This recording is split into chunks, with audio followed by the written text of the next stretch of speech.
সরকার পতনের পর থেকে পুরো দেশে সংস্কার কাজ চলছে, যার ছোঁয়া লেগেছে বাংলাদেশ ক্রিকেট বোর্ড বিসিবিতেও।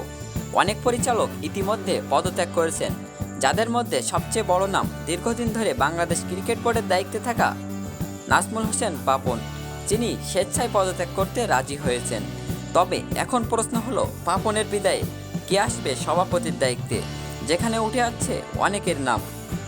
এদের মধ্যে অন্যতম বাংলাদেশের সাবেক দুই ক্রিকেটার মাশরাফি বিন মুর্তজা ও আশরাফুল ইসলামের নাম, যেখানে সাম্প্রতিক সময়ে আন্দোলনের ঘটনায় বেশ সমালোচিত মাশরাফি বিন মুর্তজা। আর তাই তো এবার সবার চাওয়া বিসিবির সভাপতির দায়িত্ব দেওয়া হোক আশরাফুল ইসলামকে।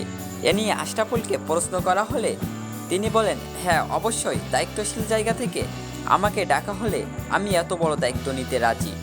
অনেক ভক্ত সমর্থকরাও আমাকে চাচ্ছে। আমি যদি সভাপতির দায়িত্ব পাই, ইনশাল্লাহ খুব দ্রুতই অনেক কিছু চেঞ্জ করে দেব। তো প্রিয় দর্শক, আপনারাও কি আশরাফুলকে চাচ্ছেন?